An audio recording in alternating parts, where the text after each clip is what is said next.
नमस्कार दोस्तों। अक्सर हम सोचते हैं कि सर्दियों में ठंड पड़ने का कारण यह है कि पृथ्वी सूर्य से दूर होती है और गर्मियों में गर्मी का कारण यह है कि पृथ्वी सूर्य के पास होती है। लेकिन क्या यह सच है? इस सवाल का जवाब हमारे ग्रह के दिलचस्प खगोलीय व्यवहार में छिपा है। आइए जानते हैं कि असल में ऐसा क्यों होता है और कैसे पृथ्वी और सूर्य की दूरी हमारी ऋतुओं को प्रभावित करती है। पृथ्वी सूर्य के चारों ओर एक स्पेसिफिक ऑर्बिट में रिवॉल्व करती है। इसके कारण धरती पर मौसम बदलते हैं, कभी गर्मी तो कभी सर्दी आती है। पृथ्वी सूर्य के चारों ओर ऑर्बिट करती है, जो लगभग 365 दिन में पूरी होती है। लेकिन पृथ्वी का यह सफर सिर्फ ऑर्बिट तक ही सीमित नहीं है। पृथ्वी थोड़ी झुकी हुई है, लगभग 23.5 डिग्री के एंगल पर। इस झुकाव का प्रभाव ऐसा है कि साल के अलग अलग समय पर सूर्य की किरणें पृथ्वी के अलग अलग हिस्सों पर अलग अलग एंगल से पड़ती हैं।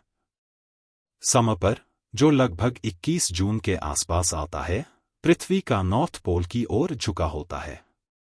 उस समय नॉर्दर्न हेमिस्फेयर में सूरज की किरणें सीधे पड़ती हैं, दिन सबसे लंबे होते हैं और गर्मी का मौसम आता है। लोग गर्मी का आनंद लेने के लिए समुद्र तटों पर जाते हैं, ठंडी चीजें पीते हैं और सूरज की गर्मी का आनंद लेते हैं। लेकिन जैसे जैसे पृथ्वी अपनी यात्रा जारी रखती है, एक और पड़ाव आता है जिसे विंटर कहा जाता है।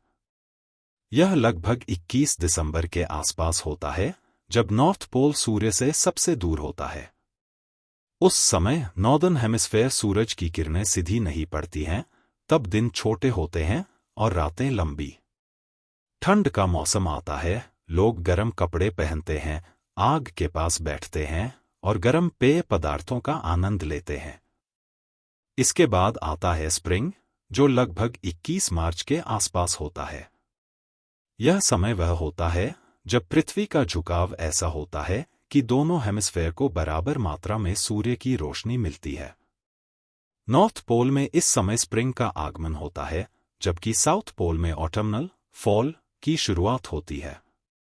यह वह समय होता है जब प्रकृति फिर से जीवंत हो उठती है, पेड़ पौधे नई पत्तियां निकालते हैं और फूल खिलते हैं।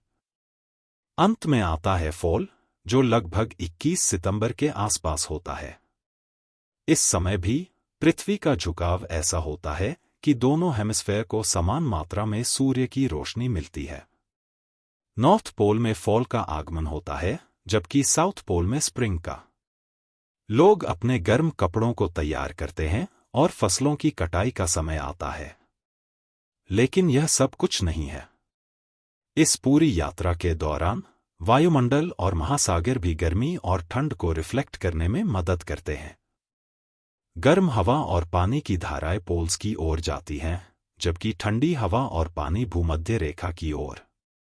इस अद्भुत संतुलन को बनाए रखने में समुद्र और हवा का एक बड़ा योगदान होता है।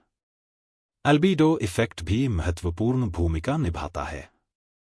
बर्फ और हिम वाली सतह सूर्य की रोशनी को रिफ्लेक्ट करती हैं, जिससे ठंड बढ़ जाती है, जबकि गर्मियों में कम बर्फ और आइस के कारण समुद्र और जंगल अधिक सूर्य की रोशनी को अवशोषित करते हैं, जिससे तापमान बढ़ता है।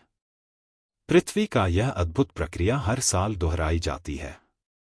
यह हमें गर्मी से सर्दी और फिर सर्दी से गर्मी के बदलाव का अनुभव कराता है।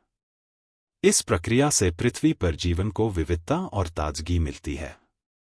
यह न केवल प्रकृति को बनाए रखता है, बल्कि हमें मौसम की सुंदरता का आनंद लेने का अवसर भी देता है।